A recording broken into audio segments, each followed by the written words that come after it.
said the Labour Ministry and the government by extension can afford to do much better than what they call the paltry sums tacked on to the weekly allowances given to pensioners and those who depend most on the government. The Labour Minister, Colonel Charles Jr., stops by on Lead Story this evening to defend the allocations and also to speak about the other main points he made as he made his contribution to the sectoral debate in the House of Representatives on Tuesday. This is Lead Story. Let's start the show.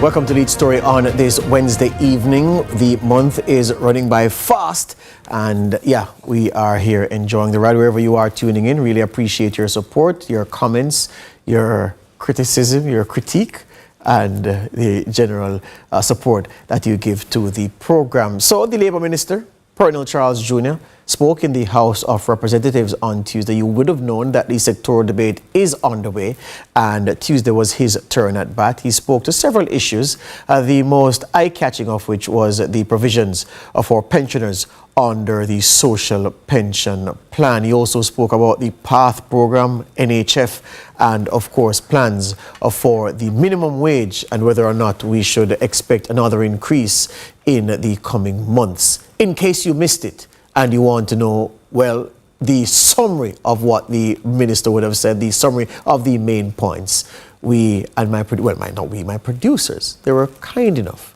to prepare this piece. More vulnerable Jamaicans can expect greater support from the government as budgetary increases prompted upgrades to the Program of Advancement through Health and Education, better known as PATH. According to Labour and Social Security Minister Colonel Charles Jr., families whose PATH payments were disrupted will see a resumption, and even more families will see benefits by June this year. What that means is that thousands of households that have been waiting will now be transitioned with urgency. This means that over 3,000 additional families will start receiving support in this financial year. PATH cash grants have also increased by $474 million. The minister also estimates up to 50% increase in higher education grants. We have increased the funding for PATH social assistance, for tertiary bursaries, post-secondary grants, and steps to work by 54.19%, Mr. Speaker. This is a significant budgetary increase from last year's $479 million to now $740 million for the financial year. Following the announcement of an over $1 billion investment, Jamaicans not registered on PATH will also benefit from a one-off government funding initiative. The grant targets youth, the elderly, persons with disabilities, small businesses, and low-income earners. This is the $1 billion anticipated allocation to provide a one-off $20,000 grant to 50,000 unattached and vulnerable Jamaicans who are not on PATH, not receiving NIS pension or any other established social program. And as for pensioners under the National Insurance Scheme, or NIS, bigger payouts are slated to begin in August 2025. And the old age widowers and invalidity grant will increase from 60 to 65,000. The special child and orphan pension will increase from 6,000 to 6,600 per week. And while the special child and orphan grant will increase from $75,000 to $80,000. Labour Minister Colonel Charles Jr. making his contribution to the sectoral debate in the House on Tuesday. After the break, the Minister inside the studio.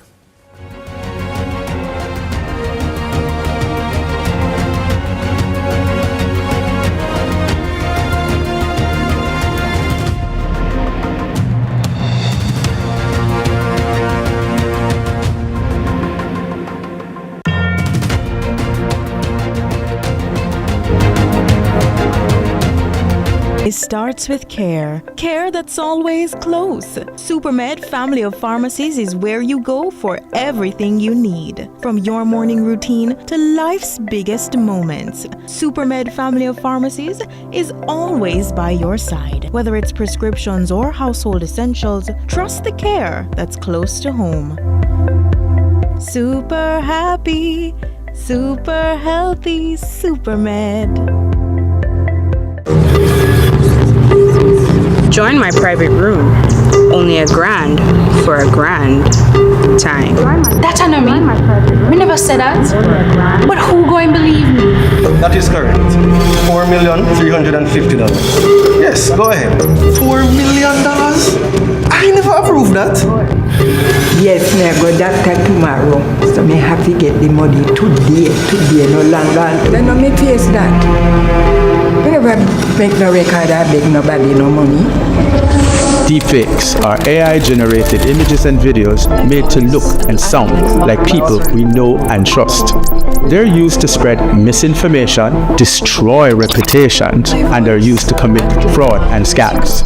Don't fall victim to deepfakes. Protect yourself. For more information, visit broadcastingcommission.org or scan the QR code on screen.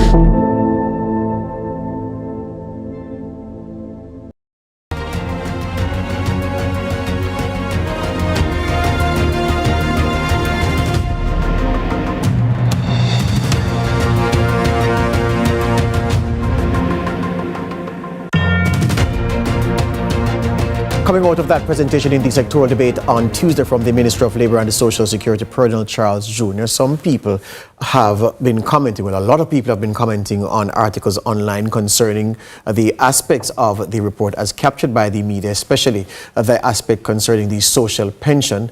You dive to the comment section as most people do. Most people don't even read articles properly, but just run to the comments to see what people are saying. And if you look through the comment section after reading properly and then looking at the text of the minister's speech, you will see various opinions about the quantum of the increases. The minister is here this evening to talk about the quantum of the increases. And if, as some people have been saying, Colonel Charles Jr., the government says it's in a position that ought to reflect more being done by way of the increase to the pensioners who receive a certain amount per week, the old age widowers and invalidity grants, all of those things they're saying the increases should have been more. Good evening, of course. Good evening to you and welcome to the entire world. I know everybody's watching. Yes. I have no problem with persons wanting more. We all want more. But that's where good leadership, good management, good governance comes in. Mm-hmm. You have to be able to sustain and to balance. And what we do as a government and what we've been successful at is ensuring that you see increases and you see improvements, you see them incrementally, and it allows for us to not give more than we can manage, but to give based on what we are producing, and that's the sign of good governance. That's the distinction between the two choices that Jamaica has.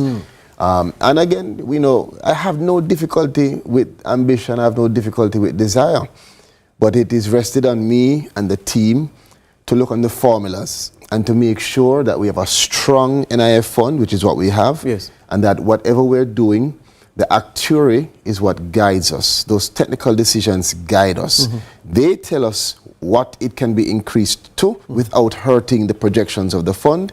And thankfully, Jamaica is in a position where we don't have to say to Jamaica, we cannot increase or we have to reduce. We can say to Jamaica, we're increasing pension, we're improving the process with life certificates, we're increasing the allocation to PATH, we're improving the process with PATH, we're increasing the efficiency and the work permits, we're improving it with digitalization, we're increasing the number of requests for overseas employment, and we're improving the process with our liaison officers, etc. Hold on then. All right. So you said a lot. There are a couple of issues from what you said that we want to take up individually.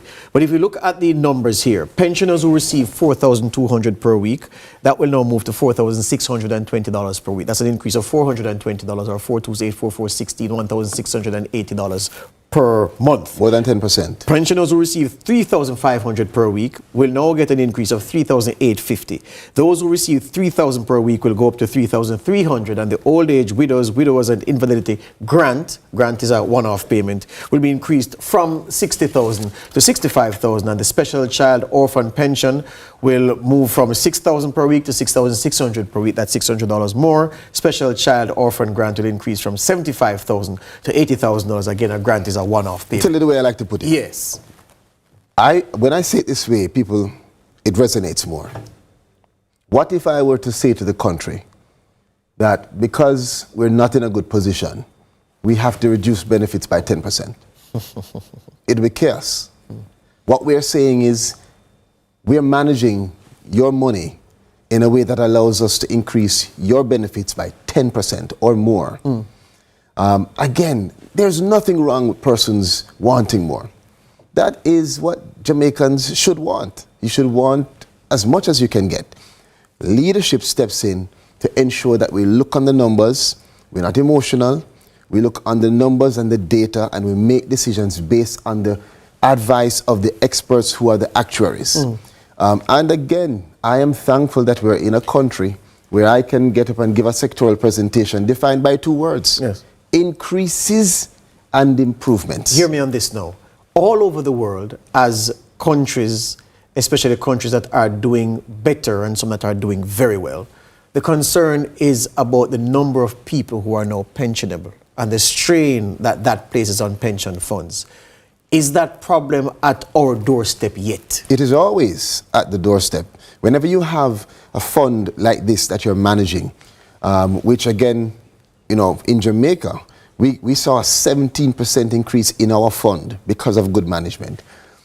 You manage it with at the forefront of your mind being the risk attendant to that management.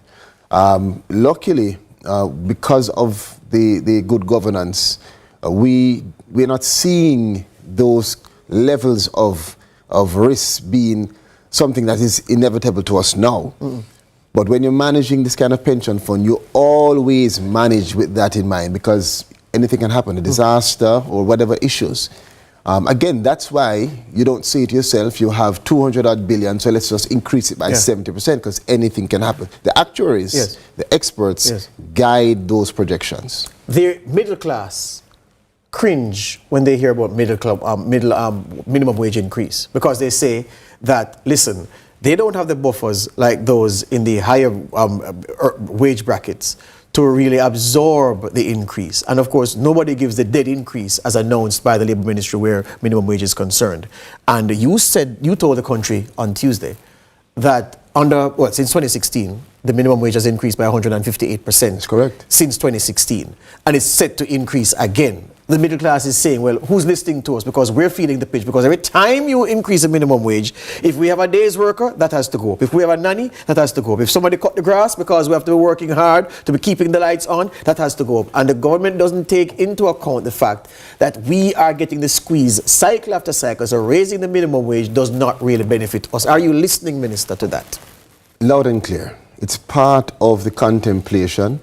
And a matter of fact, I must tell you that rather to the contrary, when we see increases in minimum wage that are balanced, the effect is higher productivity, because you have persons that can take better care of their family.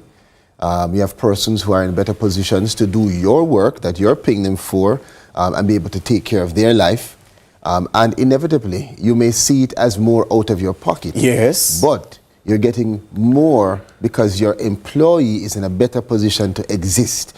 We can't have a country where it is so segmented that the disparity between those that are employers and employees is such that it leads to that inequity. But you speak about actuarial calculations, Minister, so one would expect that the concern of those in the middle to middling class, two slightly different sectors, is there a number plugged into the equation when the actuaries are crunching said numbers to arrive at a final figure for the minimum wage increase? As I said to you, and very good question, by the way.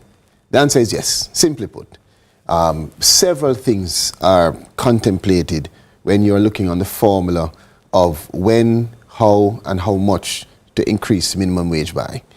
And we consider all of the various scenarios, from middle class to those that are below the poverty line to those that we want to put now into the labor force. The bottom line is that Jamaica is getting stronger. We have higher wages for our public sector. We have greater infrastructure. We cannot have a situation where we are improving and forgetting those that are low-income earners.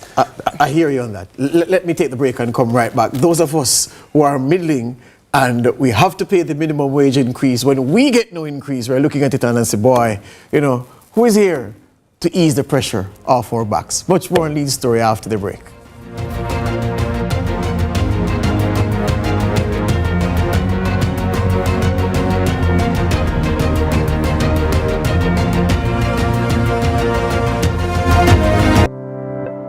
Every day starts with care. Care that's always close. Supermed Family of Pharmacies is where you go for everything you need. From your morning routine to life's biggest moments. Supermed Family of Pharmacies is always by your side. Whether it's prescriptions or household essentials, trust the care that's close to home. Super happy, super healthy, Supermed. Get your Thursday going with Yendi and Dennis. First up, it's all about money convos with kids. Then we've got more kids. Kids Unfiltered will bring you the sound of the future. And we'll wrap things up with the crew from Guardsman. You've never seen a sunrise quite like this.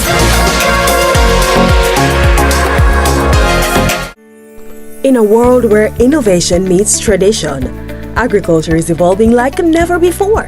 From the latest sustainable farming technologies to age-old practices passed down through generation, agriculture is precious to me. I love the animals. I don't mind getting my hands dirty. I love working. Join us right here on CVM TV every Sunday during news at 7 as we explore the people, the science, and the breakthroughs that are shaping the way we grow, eat, and live. You don't want to miss it. This is Farming Forward.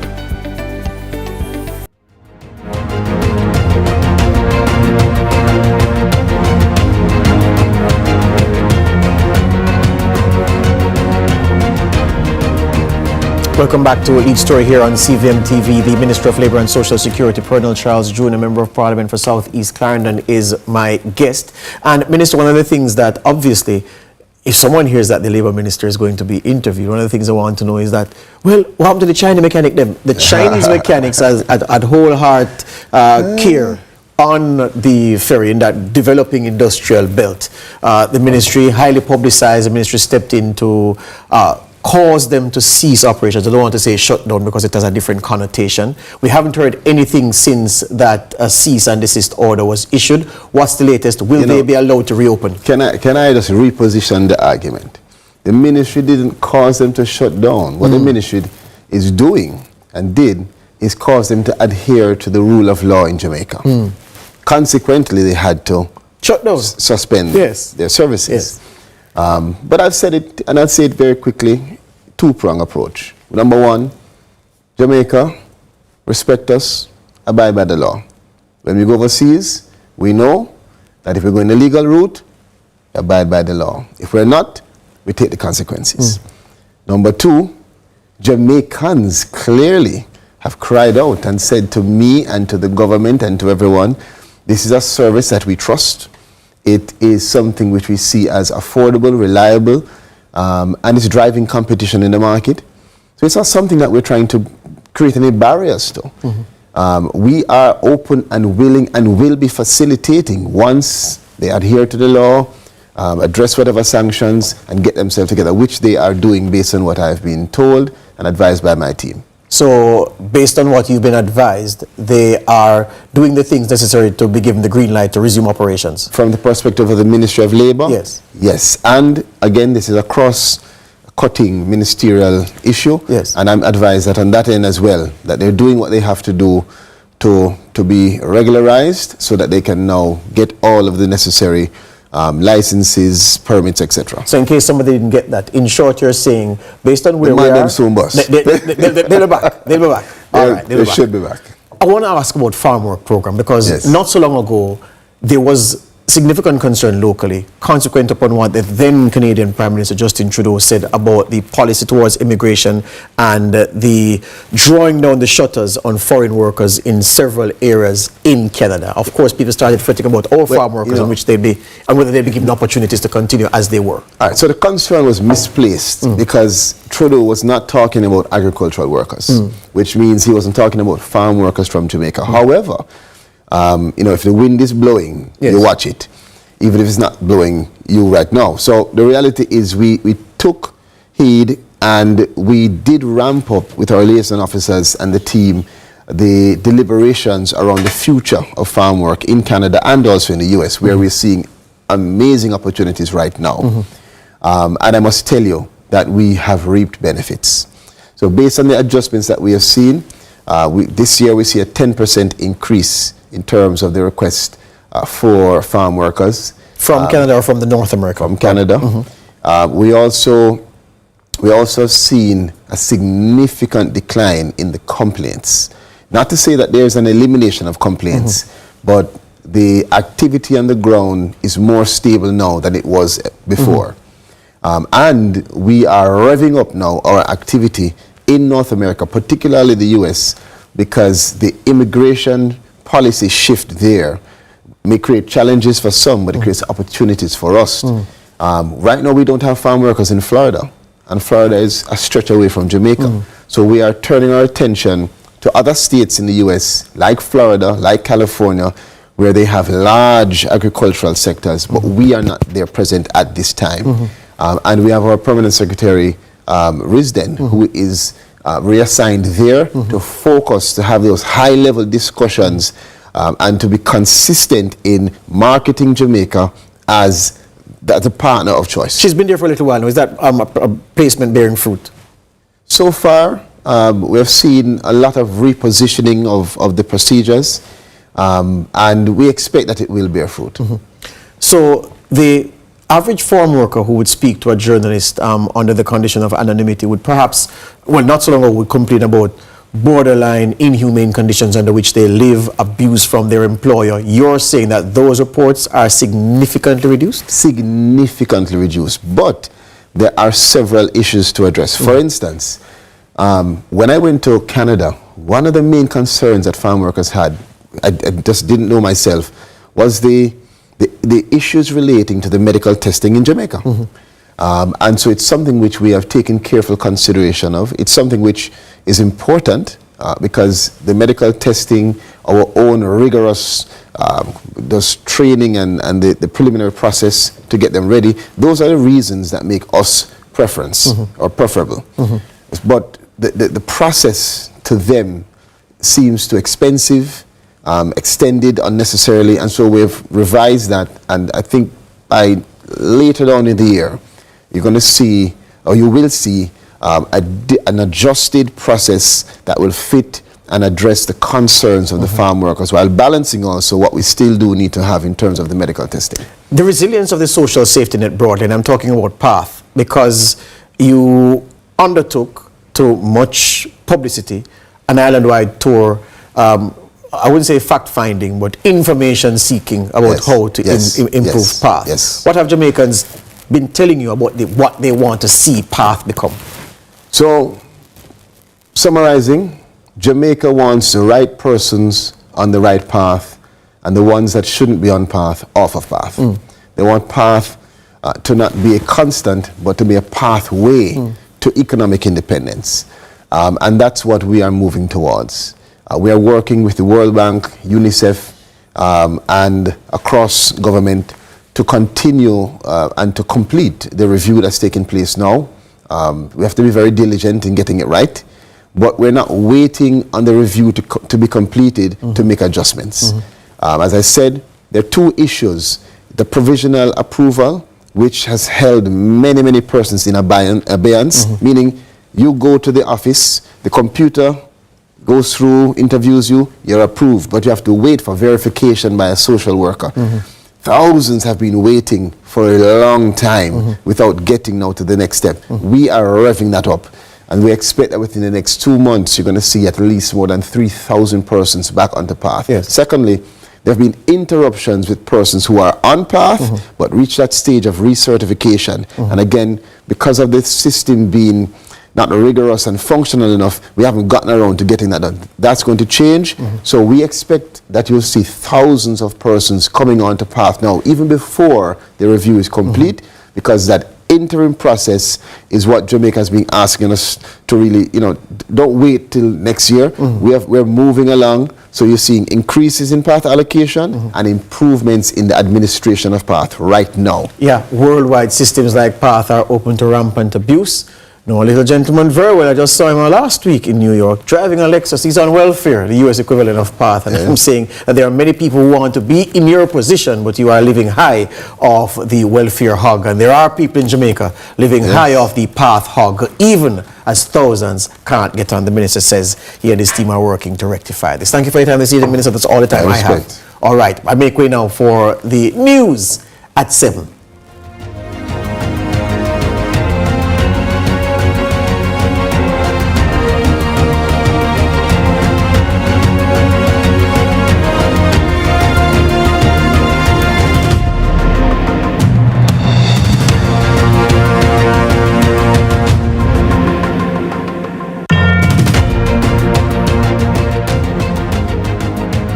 Take a colorful look back at the Paint and Play fun.